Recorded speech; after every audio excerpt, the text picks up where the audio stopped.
Добре дошли в YouTube канала за сватбено планиране. Аз съм Ина Славова, вашия онлайн сватбен консултант и така днес ще си говорим с още една булка, която е планирала сама сватбата си. Тя и младоженеца заедно са планирали сами.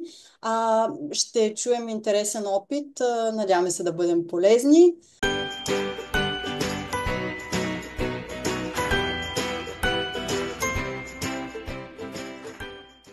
Казвам добре дошла на Анита. Здравей, Ани. Добре дошла. Добре заварила. А, така, може би да започнем с това. Скоро ви беше сватбата, сами ли си организирахте така няколко думи просто по темата? Да, сватбата беше на 6 септември и изцяло сами си организирахме абсолютно всичко. Сами намерихме място, сами избрахме с коя агенция за окраса да работим, сами избрахме водещ и така сами си подредихме абсолютно всичко. И деня ни мина повече от добре. Как подбрахте доставчиците на услуги? Ето това според мен е така един доста релевантен въпрос. А, имам предвид какви бяха Да, критериите. Да. да, понеже ние решихме да организираме сватба края на юни месец и имахме изключително малко време, в което можем да се подготвим и да намерим нали, агенция, с която да работим, водещ. Абсолютно повечето фотографии водещи бяха заети, но така от приятели и познати, от техни препоръки успяхме така да си намерим. Водещия всъщност е наш познат, близък приятел. Ам, Агенцията за окрасата, която е на моя приятелка, нейна приятелка. Ам, Единствено, може би, фотографа не беше препоръчан всъщност от момичетата от агенцията. Те ни изпратиха около десетина така сватбени фотографии и ние съответно започнахме да звъним веднага, защото времето, с което разполагахме, беше много кратко. И така, трима от тези фотографии бяха свободни и общо взето така си ги избрахме на базата на препоръки. Много интересно. Значи, вие сте организирали в рамките буквално на 2 месеца нещо такова вашата сватба. Да. Супер интересно за младоженците, които, примерно, наистина са прекъснати от времето. Как в случая ви дават, имали сте достъп до списък с подбрани, съответно, фотографи най-вероятно и успяхте, късмет ли имаше да попаднете на избрани от вас фотограф в рамките наистина на такъв кратък Поред период? мен беше абсолютен късмет това, че ни се получи за толкова кратко време и също деня на сватбата ни беше в петък. Беше почивен ден, празник и може би затова бяха свободни, но абсолютно аз го отдавам на чист късмет, защото нали, като проучвах и като разглеждах, гледах, влязох в фейсбук групи, четох други булки, как са си организирали сватбите и колко по-рано са започнали. Но някак си се случиха нещата, така че може би е било съдба на този ден да сключим брак и да направим сватба. Ето, още каза много интересна информация също и за това, че е била в петък сватбата. Аз също това го препоръчам и на младоженци, които имат тая възможност, защо не в петък. Ето, в случай е било празник, но пък това е наистина още една възможност да имате цял уикенд покрай сватбата да отпразнувате. Да не говорим, че по принцип даже, нали, в повечето случаи, като е различно от уикенда, има и ценови преференции. А, Общо взето, това е така един много добър вариант. Имахте ли някакви предимства покрай това, че в петък е била сватбата? Да кажем някакви отстъпки, говорим съвсем общо. Не, не. Нищо конкретно в случая, де. Но така, понеже сте имали малко време, става дума за голяма сватба, за средна, нещо просто да ориентираме гостите за толкова време, Ами, какво. Средна сватба, 80 човека плюс 4-5 деца. Да. Да. Чудесно и ето, значи е възможно за 2 месеца още едно доказателство да се организира средна сватба. То един въпрос, кое ви беше най-трудното всъщност за този период от време, по време на планирането? Най-трудоемкото, да кажем, кое ви отне най-много време? Ам, да вземем решението да направим голяма сватба, така да се поканим семейство и приятели, защото първоначалната ни идея беше просто да подпишем. И когато отидохме всъщност да видим мястото, ресторанта, където ни беше сватбата, ам, мястото беше много хубаво и идеята ни беше просто да сме около 20 на човека, малка сватба, само с семейството. Но видяхме мястото и решихме, че ако ще бъде там, всъщност ще е по-добре, нали, да каним абсолютно всички, които искаме, защото първоначалната идея беше, нали, с семейството и отделно да излезем с приятелите ни. Но това пък означаваше, че трябваше две организации да се направят и просто решихме, че няма смисъл и ще се получи по-добре да си направим хубава сватба с повече хора, семейство и приятели. И така наистина смятам, че се получи много по-добре. Да, може би това не беше най-трудно, защото ни отне може би няколко месеца. И заради това толкова късно решихме да направим сватба. И всъщност късметът беше, че мястото, което бяхме избрали, беше свободно. И така се наредиха нещата вече едно по едно. Ето точно на тази дата, която сте искали, отново, нали, в случая сте имали късмет, определено е било съдба и е било писано, но на вас какво ви помогна? Ти каза нещо, че в началото сте мислили нали, да разделите събитията на две, едното, което да бъде на Да. мястото там, конкретната локация, да е по-малко, по-скромно като организация, обаче в последствие емоцията, която ви е дало мястото, като сте видяли, един вид това ви е така дало коража да решите и по-голямо събитие да планирате. Да, да. Ами, помогна ни това, че може би като отидохме да видим самия ресторант и те имаха събитие и беше украсено. И тогава, като видяхме, и всъщност след това, като направихме дегустацията на менюто им, тогава вече убедихме се със сигурност, че ще е хубаво така да си направим. И всъщност, като се замислихме, това е събитие, което се случва един път в живота.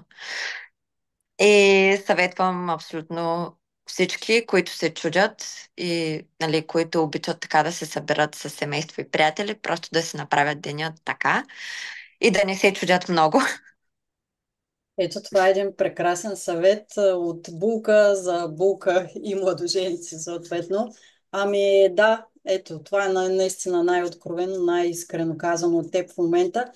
Много ми хареса също и това, което каза, защото аз много пъти на мои клиенти, на двойки казвам като съвет, че е хубаво да отидат да видят локацията, да почувстват. И точно това ти го каза, дори без да ти задам въпроса, конкретно излезе от тебе. Това е наистина много, много важен момент, когато решите за някаква локация, мили младоженци. Съответно, идете, вижте я, почувствайте. Ето както вие сте имали късмета да видите украсена и съвсем да си представите как би бил вашия ден. Да, всъщност това беше първата и единствена локация, която видяхме. Сериозно е И това. на другите. Да.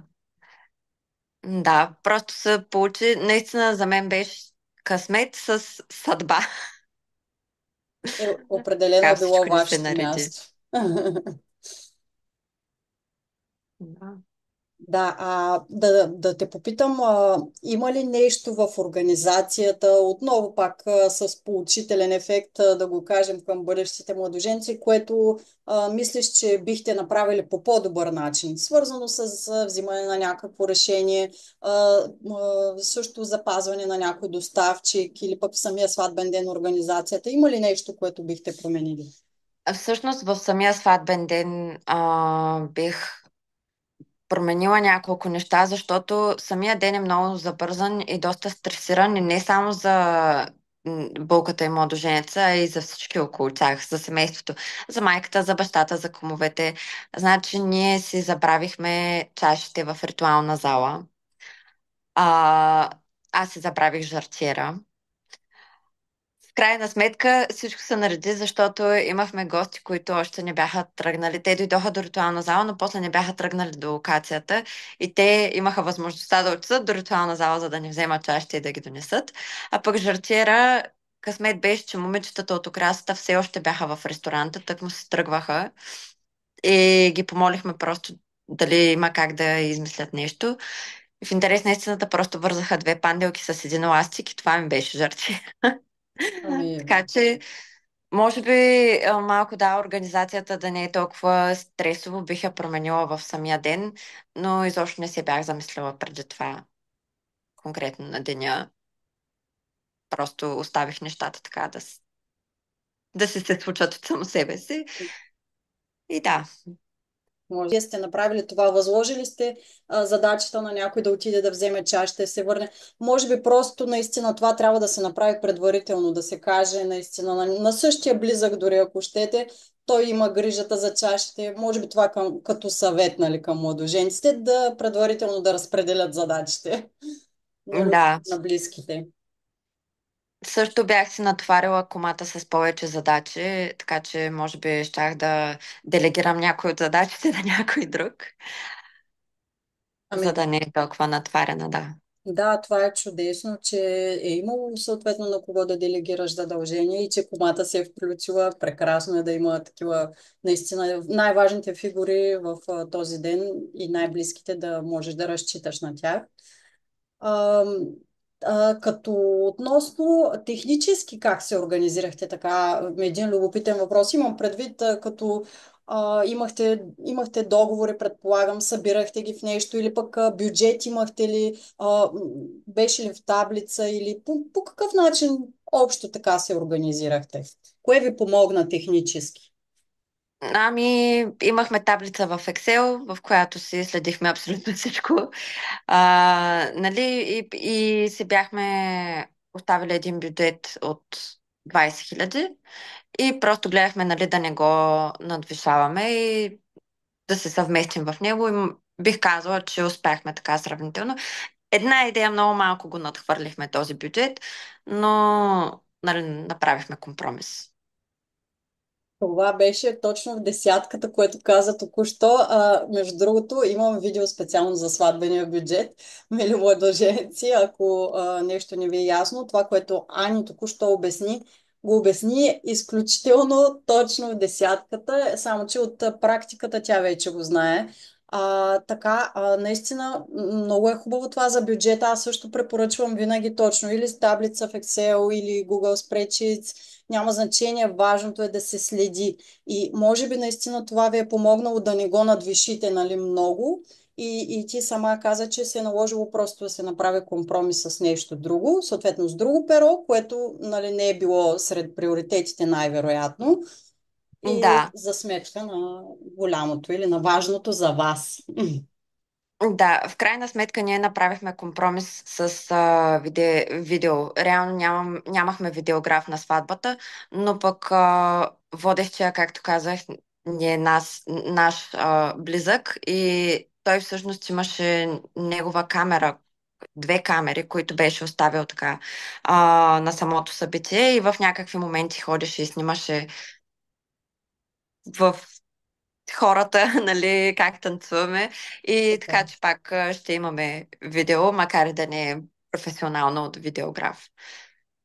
Ето как винаги могат да се намерят решения, но наистина е Exact. много хубаво, че сте знаели кои са ви приоритетите, кое е важно така за вас, защото в крайна сметка, после като се обърнете, като е минал този ден и всички тези емоции, да сте щастливи с това, което сте организирали и което в крайна сметка ви е донесло, нали, позитивната емоция.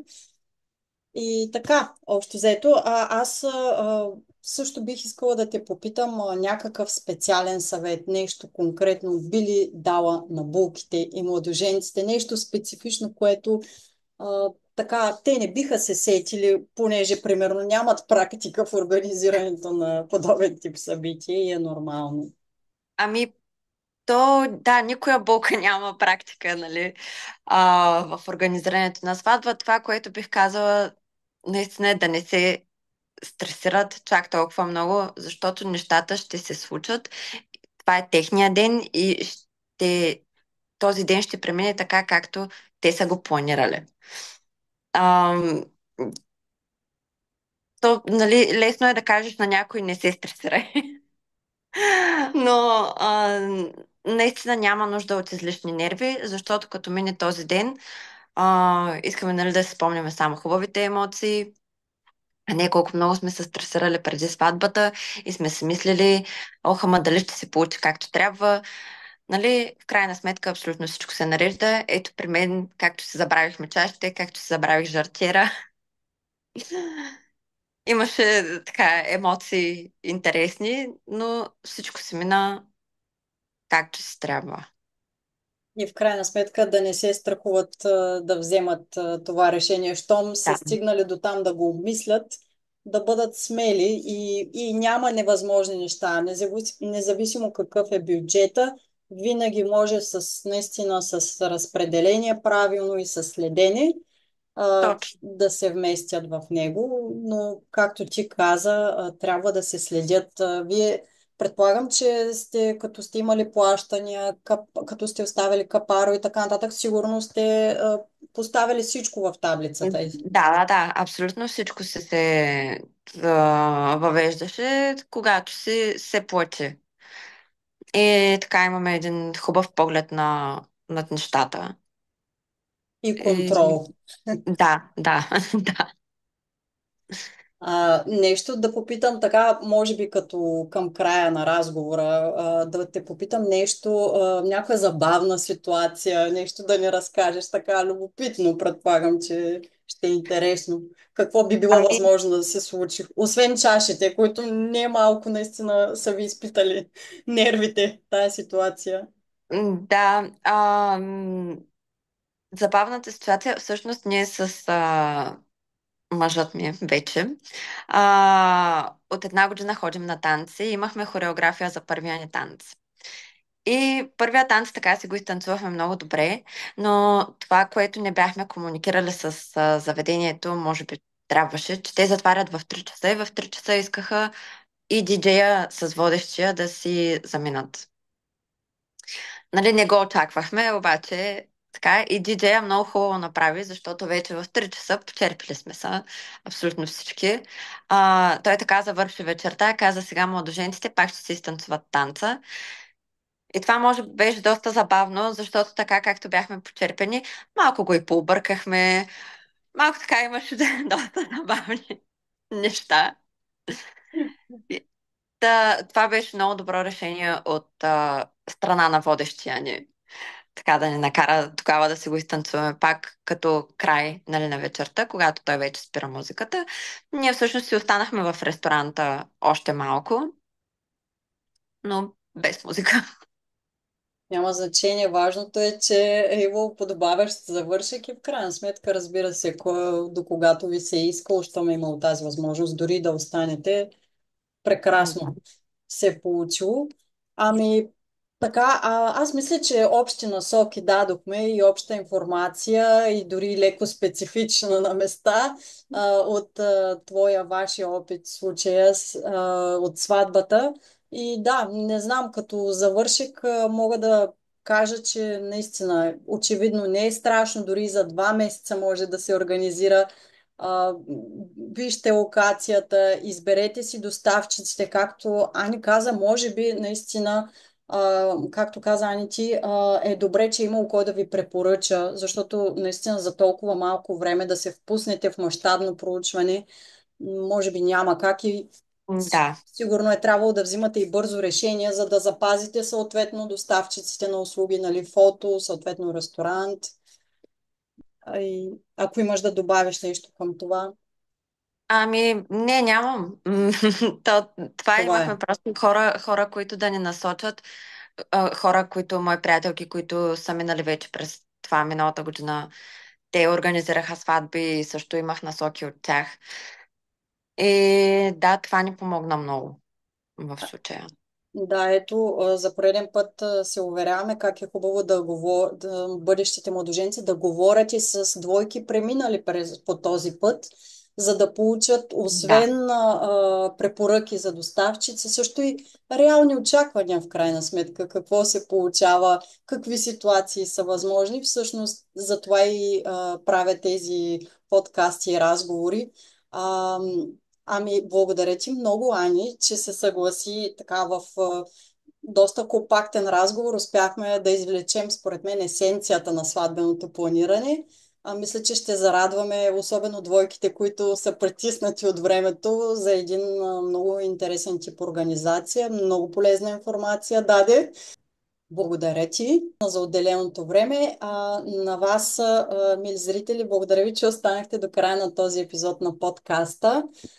Желая ви весело планиране и не забравяйте да ме последвате и в социалните мрежи, в TikTok, в Instagram, също новата група в Facebook, новото сватбено общество за всички бъдещи, настоящи и минали булки. И също и за любителите на сватбите ще бъде то. Там ще публикувам интересни, любопитни неща, така че всички сте добре дошли с добро настроение, разбира се. Ами това е. Желая ви весело планиране!